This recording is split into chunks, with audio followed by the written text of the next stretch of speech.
Gold, trusted gold buyers. మీరు తాకట్టు పెట్టిన బంగారాన్ని విడిపించి ఈ రోజు ఉన్న మార్కెట్ ధరకు కొనబడను.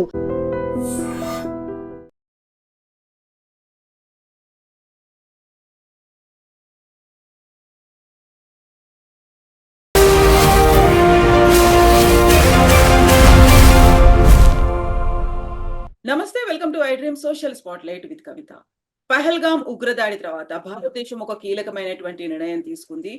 పాకిస్తాన్ కి వెళ్లేటువంటి సింధు నదీ జలాల్ని ఆపుతున్నట్టుగా అనౌన్స్ చేసింది. ఇప్పుడు వెరీ లేటెస్ట్ గా 2028 వరకు దీన్ని కంటిన్యూ చేయబోతున్నాము, ఆ తర్వాత పూర్తిగా ఆపేస్తాము అన్నట్టుగా కేంద్ర జల్ శక్తి మంత్రి సిఆర్ పాటిల్ దగ్గర నుంచి ఒక అనౌన్స్మెంట్ వచ్చిన తర్వాత పాకిస్తాన్ విదేశాంగ మంత్రి ఖవాజా మాత్రం ఒక కీలకమైనటువంటి ప్రకటన, అది కూడా తీవ్ర స్థాయిలో రెస్పాండ్ అయ్యారు. భారతదేశం మీద మేము యుద్ధం చేయబోతాము అనేటువంటి మాట.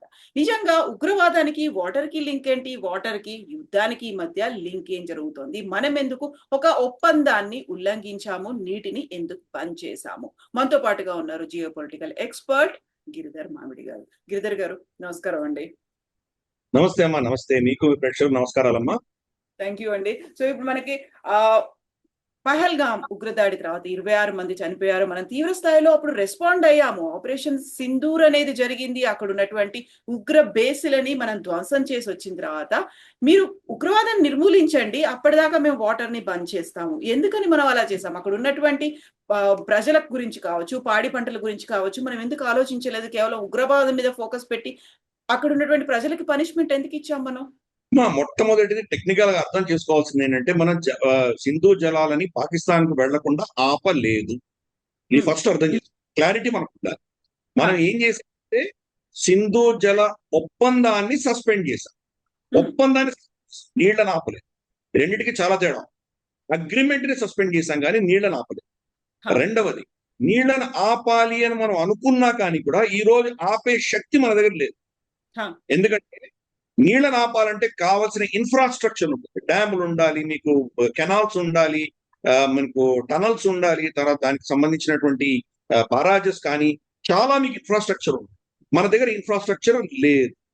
కాబట్టి మనం ఆపాలి అనుకున్నా ఆపలేము, నీళ్లు ఆపట్లేదు. కాబట్టి మనకి ఫస్ట్ ఈ క్లారిటీ ఉంది. మనం ప్రభుత్వం నిర్ణయం ఏం చేసిందంటే అగ్రిమెంట్ ని సస్పెండ్ చేసింది. అగ్రిమెంట్ లో ఉన్నటువంటి అంశాలు, మన మీద కొన్ని బాధ్యతలు ఉన్నాయి, పాకిస్తాన్ మీద కొన్ని బాధ్యతలు ఉన్నాయి.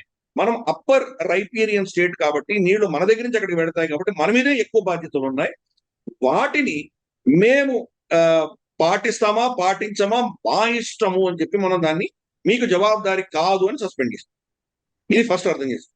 రెండవది, ఈ జలాల ఒప్పందం ఎంత ఏకపక్షంగా జరిగిందంటే మొత్తం సింధు జలాలలో 20% మాత్రమే భారతదేశానికి ఇచ్చి 80% పాకిస్తాన్ ఇచ్చారు.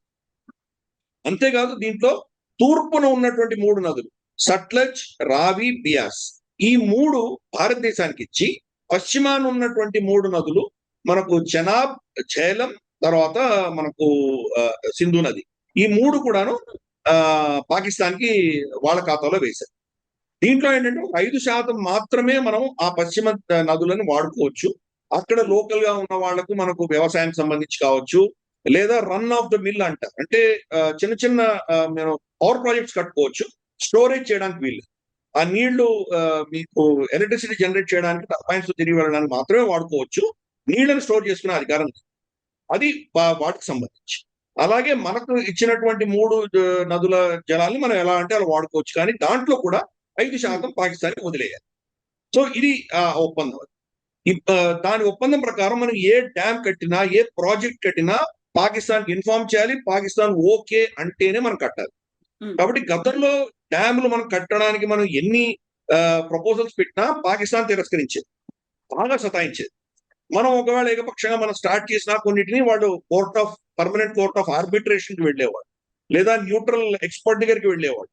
బాగా సతాయించారు. రాట్లే డ్యామ్ ఈ రోజు దాకా వాళ్ళకి క్లియర్ చేయలేదు. కిషన్ గంగా డ్యామ్ కి సంబంధించి ఆర్బిట్రేషన్ వాళ్ళు నడిపిస్తున్నారు. అలాగే ఎన్నో డ్యామ్లకు సంబంధించి వాళ్ళు మనల్ని సతాయించారు, అదే పని సతాయించారు. మనం సింధు జల ఒప్పందం ఆధారంగానే మనం చేసినా కానీ కూడా అదే పనిగా వాళ్ళు నన్ను సతాయించేవాళ్ళు. ఇప్పుడు దాన్ని సస్పెండ్ చేశాం కాబట్టి వాళ్ళ పర్మిషన్, వాళ్ళకి ఇన్ఫార్మ్ చేయవలసిన అవసరం లేదు. రెండవది, మనం అక్కడ హిమాలయ గ్లేషియల్ వాటర్ కదా, అవి అక్కడ మంచు కరిగితే వచ్చేటువంటి నీళ్లు అవన్నీ కూడా కాబట్టి ఎప్పుడు వరదలు వస్తాయో తెలీదు, ఎప్పుడు దాంట్లో నీటి మట్టం తగ్గుతుందో తెలీదు, ఇవన్నీ చెప్పడం చాలా కష్టం. ఇండస్ వాటర్ ట్రీటీ ఆధారంగా వాళ్ళకి మనం ఈ డేటా ఇస్తూ ఉండాలి. నీళ్లు ఎక్కువ వచ్చి చేరుతున్నాయి, మేము గేట్ ఓపెన్ చేయబోతున్నాము, కాబట్టి మీరు జాగ్రత్తగా ఉండండి అని మనం వాళ్ళకి ఇన్ఫర్మేషన్ ఇచ్చేవాళ్ళం. ఇప్పుడు ఇన్ఫర్మేషన్ ఇవ్వడం ఆపేసాం. మనకు నీళ్లు ఎక్కువ వచ్చి చేరుకున్నాయంటే మనం వదిలేస్తున్నాం వాళ్ళకి చెప్పకుండా. వాళ్ళకి తెలియట్లేదు ఎప్పుడు నీళ్లు వస్తున్నాయో తెలియట్లేదు. అలాగే మనకు నీళ్లు తక్కువ అయిపోయినాయంటే కనుక మనం గేట్లు వదలకుండా దాన్ని కట్టేసి ఆపేస్తాం. వాళ్ళకి బహుశా పంట వేసుకోవాలో లేదా ఇంకేదో అవసరాలు ఉన్నాయి వాళ్ళకు, ఆ సమయంలో వాళ్ళకి నీళ్లు కావాలంటే మనం వదలట్లేదు, మనం పట్టేసి కూర్చొని. ఇది ఇందాక చెప్పినట్టు చాలా తక్కువ శాతం మాత్రమే మనం కంట్రోల్ చేయగలం. మెజారిటీ 80% పాకిస్తాన్ వెళ్ళిపోతుంది. మన దగ్గర ఇన్ఫ్రాస్ట్రక్చర్ కూడా లేదు ఆపడానికి. ఈ విషయం అర్థం చేసుకోవాలి. ముఖ్యంగా వాళ్లకు అలాట్ చేసినటువంటి 3 నదులలో ఎక్కువ నీళ్లు ఉన్నది చెనాబ్ నది. సింధు నది కంటే జేలం కంటే కూడా, జేలం యాక్చువల్గా దాని మన సంస్కృతం పేరు వితస్తా నది, దానికి సంబంధించిన నీళ్లు. చెనాబ్ అన్నది చంద్రభాగా నది. చంద్రభాగా నదిలో నుంచి నీళ్లు ఎక్కువ పెడతాయి. డైరెక్ట్ గా లాహోర్ పంజాబ్ సైడ్ పెడుతుంది, అది పాకిస్తాన్ సైడ్ పంజాబ్ పెడుతుంది. ఆ నీళ్లే ఎక్కువ ఆధారపడి ఉంటాయి. ఆ ఒక్క దాని మీదనే మనం ఏం చేస్తున్నామంటే ఈ ఇన్ఫర్మేషన్ ఇవ్వకపోవడం అన్నది మనం చేస్తున్నాం. దాంతో ఇబ్బంది పడుతుంది. 2, మనం ఒక సంవత్సరమో ఒక క్వార్టర్ తీసుకుందాం లేదా ఒక సంవత్సరం తీసుకుందాం. ఈ సంవత్సరంలో గత సంవత్సరం సస్పెండ్ చేసి అప్పటి నుంచి ఇప్పటి వరకు సింధు జల ఒప్పందం ప్రకారం ఎన్ని నీళ్లు పంపించాలో వాళ్ళకి అన్ని నీళ్లు మనం పంపించాం. కానీ ఎప్పుడు పంపించామో మన ఇష్టం వచ్చినప్పుడు పంపించాం. వాళ్ళు దాన్ని స్టోర్ చేసుకోవడానికి వాళ్ళు డ్యాములు కట్టుకోలేదు. అది మన ప్రాబ్లమా, పాకిస్తాన్ ప్రాబ్లమా? ఈ రోజు వాళ్ళు మనం నీళ్లు వదిలిపెట్టామంటే దాన్ని స్టోర్ చేసుకోలేనటువంటి పరిస్థితి వాళ్ళకు వచ్చింది. కాబట్టి దానికి బాధ్యత వాళ్ళు వహించాలి. మనకు దాని మీద రెస్పాన్సిబిలిటీ లేదు. ఈరోజు నీళ్లు వదిలేం, మనం ఎందుకు స్టోర్ చేసుకోలేకుండా ఉన్నాడు? అది సముద్రంలో ఎందుకు వెళ్ళిపోతుంది? వాడి కోసం మనం స్టోర్ చేసి పెట్టాలా? ఎందుకు స్టోర్ చేయాలి మనం? సో ఇది అక్కడ ఉన్నటువంటి యాక్చువల్ గ్రౌండ్ లెవెల్ పరిస్థితి. తర్వాత ఇంకొక క్లాస్ దీంట్లో ఏముందంటే, మనం ప్రతి డ్యామ్ కు కూడా కింద గేట్స్ ఉంటాయి. ఆ డ్యామ్ కింద గేట్స్ ఉంటాయి. ఆ గేట్ తెరిస్తే కనుక అక్కడ వచ్చి చేరినటువంటి మట్టి రాళ్లు అన్ని కూడాను వెళ్ళిపోతాయి. సిల్టేషన్ అంటారు. డ్యామ్ ఉందంటే డ్యామ్ లో మట్టి రాళ్లు చేరే కొద్దీ దాని నీటి మట్టం తగ్గిపోతూ ఉంటుంది, రాళ్లు పెరుగుతాయి. కింద ఇది వదిలేసామంటే మట్టి రాళ్లు వెళ్ళిపోతే మళ్ళీ దాని స్టోరేజ్ కెపాసిటీ పెరుగుతుంది. లేదా డ్రెడ్జెస్ తీసుకొచ్చి దాన్ని సిల్టేషన్ చేయాలి. ప్రతిసారి సిల్టేషన్ మనం చేయాల్సినప్పుడు పాకిస్తాన్ పర్మిషన్ తీసుకోవాలి. అటువంటి పరిస్థితులు ఉండేవి గతంలో. నెహ్రూ ప్రభుత్వం నుంచి కూడా దాన్ని ఏం చేశారంటే కింద గేట్లని వెల్డింగ్ చేసి సీల్ చేసేసారు. మోదీ గారు అదే చెప్పారు, సీల్ చేసేసి ఉన్నాయి. నీళ్లు వెళ్లకుండా గత 70-80 ఏళ్లలో మన వాటా నీళ్లు స్టోర్ చేసుకోవాల్సింది కూడా మనం స్టోర్ చేసుకోలేకుండా ఉన్నాం. ఆ రాళ్లు మట్టి చేరుకోవడంతో 80 ఏళ్లలో మన కెపాసిటీ చాలా గణనీయంగా పడిపోయింది. సో ఇప్పుడు ఏం చేసామంటే వాళ్ళ పర్మిషన్ లేకుండా ఆ రాళ్లు రప్ప చెత్త అంతా వదిలేసాం. దాంతో మనకు స్టోరేజ్ కెపాసిటీ పెరిగింది. సో మన అధీనంలో మనం ఏం చేయాలో అవి చేస్తున్నాం. కాబట్టి వాళ్ళ పర్మిషన్ కానీ వాళ్ళకి ఇన్ఫర్మేషన్ కానీ ఇవ్వకుండా మనం ఏం చేయాలో అవి చేస్తున్నాము. కానీ మళ్ళీ పదే చెప్తున్నారు, వాళ్ళ రైతులనో వాళ్ళ ప్రజలనో నీళ్లు లేకుండా ఇబ్బంది పెట్టేటువంటి పరిస్థితి మనం చెయ్యట్లేదు. వాళ్ళకి సఫిషియెంట్ గా నీళ్లు వెళుతున్నాయి. వాళ్ళు అక్కడ డ్యాములు ప్రాజెక్టులు కట్టుకోలేదు కాబట్టి ఈ రోజు వాళ్ళు అవస్థపడుతున్నారు. వాళ్ళకు వరదలు వస్తున్నాయి, వాళ్ళకి వచ్చేటువంటి ప్రాబ్లమ్స్ అన్ని వాళ్ళు ఇన్వెస్ట్మెంట్ చేయలేదు ఇంతగా. అది వాళ్ళ ప్రాబ్లం, మన ప్రాబ్లం కాదు. రెండవది, మనకు ఇప్పుడు సేమ్ కార్బన్ కాపీ మనం చూద్దాం. చైనా మనతో అదే చేస్తుంది. మనకు చైనాకు ఒప్పందం లేదు. యార్లాంగ్ జాంగ్పో అంటారు వాళ్ళు. బ్రహ్మపుత్ర నదిని వాళ్ళు యార్లాంగ్ జాంగ్పో అని పిలుస్తారు. గ్రేట్ బెండ్ అని ఉంటుంది. మనకు మ్యాప్ చూసామంటే మనకు కైలాష్ పర్వతం నుంచి బ్రహ్మపుత్ర వెళుతుంది. అది వెళ్ళి టిబెట్ లో ఒక పాయింట్ లో తిరిగి దక్షిణాన తిరిగి స్ట్రైట్ డ్రాప్ మనకు అరుణాచల్ ప్రదేశ్కి వస్తుంది. ఆ బెండ్ కి జస్ట్ ముందర ప్రపంచంలోనే అతి పెద్ద డ్యామ్ కడుతుంది చైనా. నీళ్ళని ఆపేసేటువంటి ప్రయత్నం చేస్తున్నారు. వాళ్ళు కూడా మనకి ఏం ఇన్ఫర్మేషన్ ఇవ్వరు, వాళ్ళు ఇష్టం వాళ్ళు చేస్తున్నారు. మనకు అక్కడ అదృష్టం ఏంటంటే 80%, 85% బ్రహ్మపుత్ర నదిలో వచ్చే నీళ్ళన్ని కూడా అరుణాచల్ ప్రదేశ్ లో ఉన్న నదుల నుంచే వస్తుంది. జస్ట్ 10-15% వాళ్ళ దగ్గర నుంచి వస్తుంది. కాబట్టి ఇది అప్పర్ రైపీరియన్ స్టేట్స్ ప్రతి దగ్గర ఇటువంటి సమస్యలు ఉన్నాయి. కాబట్టి మన ఇంట్రెస్ట్ ప్రకారం మనం చూసుకుంటాం. ఈ నదులలో క్రమేపీ అంటే ఇండస్ వాటర్ ట్రీటీ 1960లో సంతకం పెట్టారు. అప్పటికి ఇప్పటికీ జనరల్ గా నదుల్లో నీటి ప్రవాహం తగ్గిపోయింది. మనకు అక్కడ గ్లేషియల్ మెల్టింగ్ తగ్గిపోవచ్చు, నీళ్లు అయిపోయి ఉండొచ్చు, చాలా కారణాలు ఉంటాయి దానికి. ఎన్నో కారణాల వల్ల నీటి యొక్క ప్రవాహం తగ్గిపోయింది. మనం ఏం చేసాము, మనకిచ్చినటువంటి సట్లెజ్ ని బాగా సద్వినియోగం చేసుకున్నాము. బాక్రా నంగల్ డ్యామ్ దగ్గర నుంచి చాలా డ్యామ్స్ కట్టుకున్నాము. ఆ నీళ్ళన్నీ కూడా మనకు కంప్లీట్ గా రాజస్థాన్ ఎడారిలో కూడా మనం నీళ్లు తీసుకెళ్ళగలిగాము. కాబట్టి సట్లెజ్ ని కంప్లీట్ గా మనం యూటిలైజ్ చేసుకున్నాం. వాళ్ళని డ్యాములు కట్టుకొని దాన్ని వాడుకోవద్దని ఎవరు చెప్పారు వాళ్ళకి? ఆ పైసలన్నీ టెర్రరిజం మీద ఖర్చు పెట్టకుండా, వాళ్ళు జోబులు నింపుకోకుండా ప్రజల కోసం వాళ్ళు ప్రాజెక్టులు కట్టుకుంటే ఈ రోజు ఆ ఇబ్బంది ఉండేది కదా. సో సంవత్సరాంతానికి మనం ఎక్కడ ఎవరికి మనల్ని వచ్చి ప్రశ్నించినా, అఫ్కోర్స్ మనం ఎవరు జవాబారి కాదు, కానీ వాళ్ళ వాటాలో వెళ్ళవలసిన నీళ్లను మనం ఏం ఆపలేదు, వాళ్ళకి వెడుతున్నాయి. కానీ దాన్ని వాళ్ళు వినియోగం చేసుకోలేకుండా, ఈ రోజు వరి నాట్లో ఏదో పని ఉంది, వాళ్ళకి ఏదో దానికి నీళ్లు కావాలి, మనం ఇవ్వం. కాకపోతే అక్కడ ఉన్నటువంటి ట్రీటీలో ఆ ఒప్పందంలో ఉంది, వాళ్ళ పర్మిషన్స్ తీసుకోవాలి, కనీసం అట్లీస్ట్ వాళ్ళకి ఇన్ఫర్మేషన్ అనేదన్నా ఇవ్వాలి అనేది. మాకు ఇన్ఫర్మేషన్ ఇవ్వట్లేదు, మాకు చెప్పకుండానే అక్కడ ప్రాజెక్టులు కూడా నిర్మిస్తున్నారు, మాకు రావాల్సినటువంటి న్యాయమైన వాటా అనేది దక్కకుండా, ఎప్పుడైతే 1960s లో చేసుకున్నటువంటి ఒప్పందాన్ని భారతదేశమే వయలేట్ చేస్తోంది, అక్కడ మీరు కనుక వాటర్ వదలకపోతే ఇక్కడ తీవ్రమైనటువంటి ఇక్కట్లు ఉన్నాయి కాబట్టి మేము తీవ్ర స్థాయిలో రెస్పాండ్ అవ్వబోతున్నాము, యుద్ధాన్ని, సైన్యాన్ని కూడా మేము ఉపయోగించుకుంటాము అనే మాట. కరెక్ట్, మేము వైలేట్ చేస్తాం. న్యాయము అన్నది ఒక ఏకపక్షంగా ఉండదు కదా. నువ్వు అన్యాయంగా మా భూభాగాన్ని ఆక్రమించుకున్నావు ఫస్ట్. రెండు, నువ్వు న్యాయబద్ధంగా ఏం చేస్తున్నావు, మా దేశం మీద అరాచకం సృష్టిస్తున్నావు, టెర్రరిస్టులు పంపిస్తున్నావు, మీ కమాండోలు వచ్చి పహల్గాంలో చంపారు. అటువంటప్పుడు నీకు న్యాయం, నీకు లేని న్యాయం నాకెందుకు ఉండాలి? ఒకటి. రెండు, నేను మళ్ళీ పదే పదే చెప్తున్నా, వాళ్ళ నీళ్లను మనం ఆపట్లేదు, వాళ్ళ నీళ్లను వాళ్ళే దుర్వినియోగం చేసుకుంటున్నారు. మనం పంపించిన నీళ్ళని వాళ్ళు ఆపుకోలేకుండా ఉంటారు. ఈ రోజు మనం ఏవే డ్యామ్స్ ని, ఏ ప్రాజెక్ట్స్ అయితే అప్రూవ్ చేస్తున్నామో, ఈ ప్రాజెక్ట్స్ అన్ని కట్టి నీళ్ళని ఆపగలిగిన కెపాసిటీ మనకు వచ్చేసరికి 10 ఏళ్ళు 15 ఏళ్ళు పడుతుంది కనీసం. అంటే అంతకంటే ఎక్కువ పట్టొచ్చు. ఎందుకంటే అది చాలా సైస్మికలీ సెన్సిటివ్. అక్కడ భూకంపాలు వస్తుంటాయి, చాలా ఇబ్బందుల్లో ఉన్నటువంటి ప్రాంతాలు అవన్నీ కూడా. ప్లస్ మనకి ఎప్పుడు కూడా నీళ్లు ఎత్తుపల్ల నుంచి కిందికి పెడతాయి. అక్కడి నుంచి మనం డైవర్ట్ చేయాలంటే కూడా కొండ ప్రాంతాలు. మనకు నది ఎప్పుడు కూడా 2 కొండల మధ్యలో పెడుతుంది కదా హిమాలయాల్లో. ఆ నది నీళ్ళని మీరు ఇటు తీసుకురావాలంటే ఆ కొండని దాటించి తీసుకురావాలి. ఎలా తీసుకొస్తారు మీరు? తీసుకురావాలంటే సొరంగాలు తవ్వాలి. సొరంగాలు తవ్వాలంటే మీకు ఎంతకాలం పడుతుంది అది? సో అందుకని ఈ రోజు మన దగ్గర కెపాసిటీ లేదు. ఫస్ట్ ఈ విషయం మనం అర్థం చేసుకోవాలి.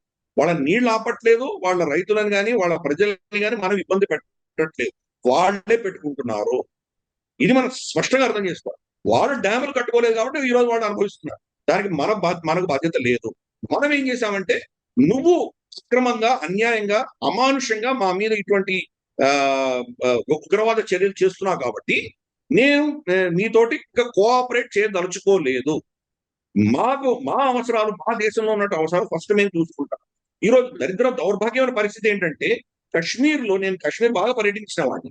కాశ్మీర్ లో నెరేటివ్ ఏముందంటే, మా ప్రాంతంలో చాలా అద్భుతంగా విద్యుత్ సరఫరా ఇక్కడంతా జనరేట్ చేస్తోంది భారత ప్రభుత్వము, ఇవన్నీ తీసుకెళ్లి వాళ్ళు వాడుకుంటున్నారు, మాకేం ఇవ్వట్లేదు, మా ఇక్కడ పవర్ కట్స్ ఉంటున్నాయని చెప్పి అక్కడ ఒక నెరేటివ్ ఉంది కాశ్మీర్ వ్యాలీలో.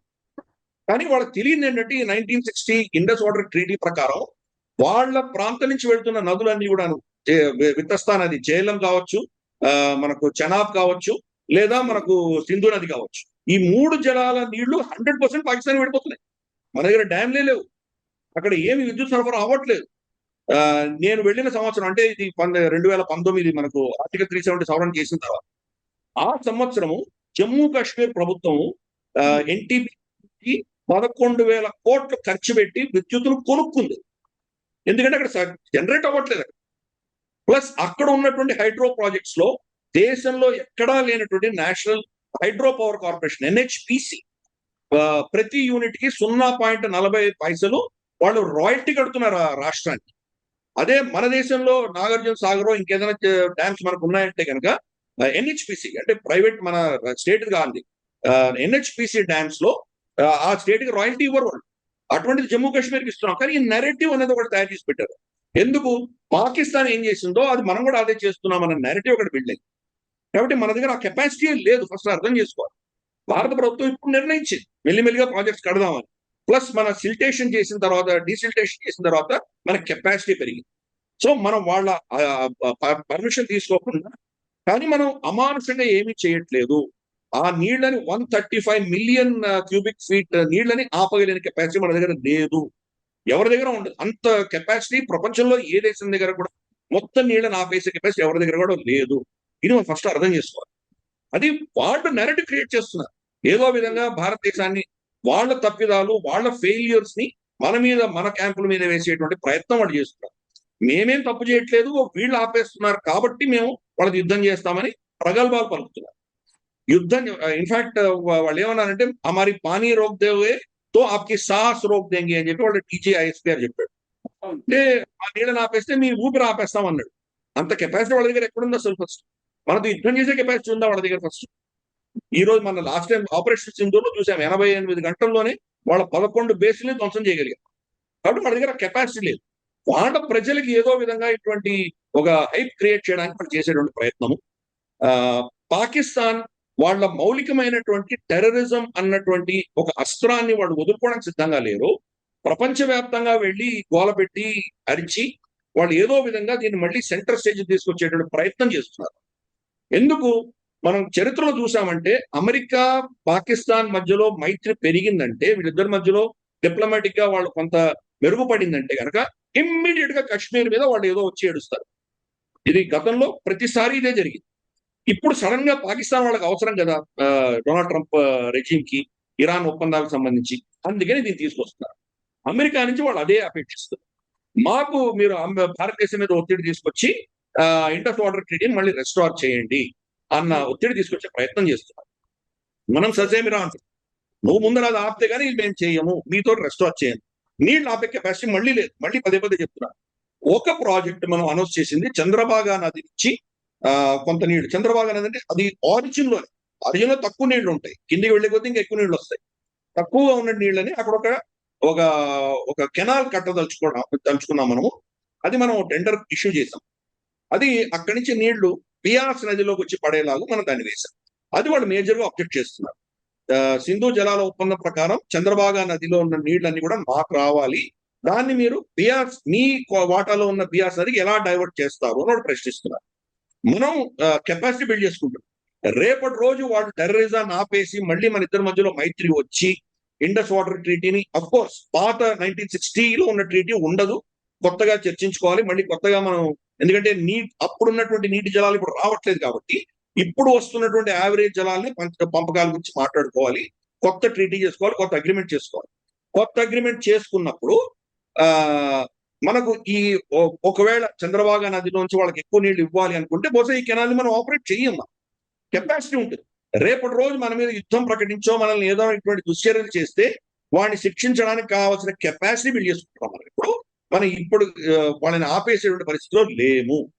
మనం అదే చెప్తున్నాను, ఎప్పుడు వాడికి అవసరం ఉందో అవసరం లేదో దానికి మన దాంట్లో సంబంధం లేకుండా మన అవసరాల బట్టి మనం స్టోర్ చేసుకుంటున్నాము, మన అవసరం లేనప్పుడు రిలీజ్ చేస్తున్నాము. అది మన దగ్గర ఉన్నటువంటి కొద్దిపాటి స్టోరేజ్ కెపాసిటీ మాత్రమే, దాంట్లో మనం చేయగలుగుతున్నాం. కాబట్టి ఇప్పటికీ వాడికి ఇంతవరకు ఉన్నటువంటి ఇంపాక్ట్ 1.5 to 2% మాత్రమే వాడికి దెబ్బతవుతుంది. 98% వాడికి ఏం తేడా లేదు. ప్రస్తుతం కెపాసిటీ బిల్డ్ చేసుకున్నామంటే 10 ఏళ్లలో బహుశా ఒక 5% వాడికి ఇంపాక్ట్ వచ్చేటువంటి అవకాశాలు ఉన్నాయి. ఓవరాల్ గా మేజర్ ఇంపాక్ట్ ఏమి ఉండదు వాడి దగ్గర. కానీ పాకిస్తాన్ లో ప్రాజెక్టులు కట్టుకోలేదు కాబట్టి ఈరోజు వాళ్ళు సఫర్ అవుతుంది. ఈ నెరేటివ్, పాకిస్తానీ నెరేటివ్ ను మనం ఇలా కౌంటర్ చేయాలి ఫస్ట్. 2, ఏ ఒప్పందం కూడా వాళ్ళు ఇంకోటి కోట్ చేస్తారు, ఈ ఒప్పందంలో సస్పెండ్ చేసేటువంటి దీని నుంచి వైదొలగేటువంటి క్లాజ్ కూడా లేదు. అదొక దౌర్భాగ్యమైనటువంటి నిర్ణయం అప్పటి నెహ్రూ ప్రభుత్వం తీసుకుంది. ఏ కాంట్రాక్ట్ లో అయినా కానీ కూడా మ్యూచువల్ గా ఇద్దరు దాన్ని ఎప్పుడో ఒకప్పుడు ఎలా ఏ సర్కమ్స్టాన్సెస్ లో ఏ పరిస్థితులలో దాన్ని మనం తిరస్కరించవచ్చో రాసి ఉంటుంది, ప్రతి అగ్రిమెంట్ లో ఉంటుంది. రెంటల్ అగ్రిమెంట్ తీసుకుంటామమ్మా, rental agreement 1 month notice 2 month notice నువ్వు వెకేట్ చేయమని అతను చెప్పొచ్చు, లేదా నేను వెళ్ళిపోతున్నాను ఇతను చెప్పొచ్చు. అలాగే ఏ అగ్రిమెంట్ లో అయినా కానీ అగ్రిమెంట్ ని ఎలా ఆపగలము అన్న కాంట్రాక్ట్ అనే ఒక క్లాజ్ ఉంటుంది. అటువంటిది దీంట్లో అటువంటి క్లాజ్ లేకుండా ఎలా సంతకం పెట్టామో భారతదేశం అనేది నిజంగా మిస్టరీ. నెహ్రూ గారు నిజంగా ఆయన చేతిలో దండం పెట్టాలి, ఎలా చేశాడో అని మనకు అర్థమే కాదు. కానీ ఇంకొక చట్టం ఉంది, ఎప్పుడైతే మీ యొక్క సార్వభౌమత్వాన్ని ఛాలెంజ్ చేసి మీ యొక్క ఎగ్జిస్టెన్స్ ని ఛాలెంజ్ చేసి మీకు శత్రుత్వం వహించి మీ మీద వాళ్ళు కనుక ఏదైనా ఒక దుశ్చర్యలు చేస్తే మిగతా ఒప్పందాలన్నీ కూడా సస్పెండ్ చేయొచ్చు అన్నది కూడా ఒక ఇంటర్నేషనల్ చట్టం. కాబట్టి ఈ రోజు మన మీద టెర్రరిజం చేస్తున్నారు కాబట్టి మిగతా అగ్రిమెంట్స్ అనేవి సస్పెండ్ చేస్తున్నామని మనకు ఆ అధికారం కూడా అంతర్జాతీయ చట్టాలే చెప్తున్నాయి. కాబట్టి దాని దృష్టి ఆపగలుగుతాం. సో అందుకని అప్పర్ రైపీరియన్ స్టేట్ లో ఉన్నా కానీ కూడా మనం చాలా బాధ్యతతో వ్యవహరిస్తున్నాం. మనము బాధ్యతారహితంగా చేయట్లేదు. వాళ్ళ నీళ్ళని ఆపే కెపాసిటీ లేదు. వాళ్ళకు సంవత్సరంలో కావాల్సిన నీళ్లు పెడుతున్నాయి. మన అవసరాల దృష్ట్యా మనం ప్రాజెక్ట్స్ పెంచుకుంటున్నాం. పశ్చిమ నదులలో 5% మనం వాడుకోవచ్చు అంటే దాంట్లో 1% కూడా వాడుకోవట్లేదు. కాబట్టి ఇప్పుడు మనం కట్టబోయే ప్రాజెక్ట్స్ అన్ని కూడా 5% వాడుకోవడానికే పనిచేస్తాయి. అలాగే మన వాటాలో వచ్చిన నదుల్లో కూడా మనం 90-95% మనం వాడుకోవచ్చు అంటే ప్రస్తుతానికి 50-60% వాడుకుంటున్నాం. మిగతా నీళ్ళని వాళ్ళకి ఫ్రీగా పెడుతున్నాయి. ఆ ఫ్రీగా వెళ్లే నీళ్ళని ఆపేస్తున్నాం. ఇంకో 10-15 సంవత్సరాలు మనం కట్టేటువంటి ప్రాజెక్ట్స్ అన్ని కూడా ఓవరాల్ గా ఇండస్ వాటర్ ట్రీటీలో మన వాటాకి ఇచ్చిన నీళ్లే మనం ఆపుకోగలుగుతాము. కాబట్టి దానికి క్లారిటీ ఉండాలి. పాకిస్తాన్ యొక్క ఫేక్ నెరేటివ్ మనం యాక్సెప్ట్ చేయడానికి వీల్లేదు. వాళ్ళు ఆఫ్ కోర్స్ వాళ్ళ నెరేటివ్ ప్రపంచంలో మళ్ళీ సడన్ గా వాళ్ళ తీసుకొచ్చి ఇది పెద్ద యుద్ధం అవుతుంది. వెస్ట్ దేనికి భయపడుతుందంటే న్యూక్లియర్ యుద్ధానికి భయపడుతుంది. రేపు మా నీళ్లు ఆపేస్తే మేము న్యూక్లియర్ యుద్ధం చేయడానికి సిద్ధంగా ఉన్నామని బెదిరిస్తే కనుక వెస్ట్ భయపడి వాళ్ళకి 4 పైసలు పడేస్తారు. అంతే వాళ్ళకి కావాల్సి. నీళ్ళు అక్కర్లేదు వాళ్ళకి. వాళ్ళకి కావాల్సిన పైసలు, వాళ్ళకి కావాల్సిన ఇంటర్నేషనల్ కవరేజ్ కోసం వాళ్ళు చూసుకుంటారు. యునైటెడ్ నేషన్స్ లో కూడా కంప్లైంట్ చేస్తోంది పాకిస్తాన్, కన్సర్న్స్ ని వ్యక్తం చేస్తోంది. అక్కడ మాకు వాటర్ రాకుండా చేస్తుంది పాకిస్తాన్, భారతదేశం వైలేట్ చేసింది అనేటువంటి మాటను కూడా. కరెక్ట్ వైలేట్ చేయలేదు, మనం సస్పెండ్ చేసాం. ప్లస్ వాళ్ళ నీళ్ళేం ఆపలేదు.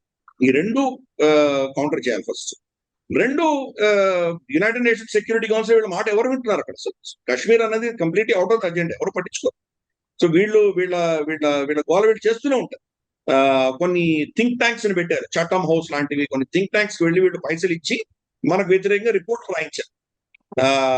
ఇది కనుక రెస్టోర్ అయితే మళ్ళీ ఒక విధమైనటువంటి ఫ్రెండ్లీ అట్మాస్ఫియర్ అవుతుంది, అప్పుడు చర్చలు మొదలు పెట్టవచ్చు. ఇటువంటివన్నీ వాళ్ళు ఏదో రాసుకుంటూ వచ్చారు.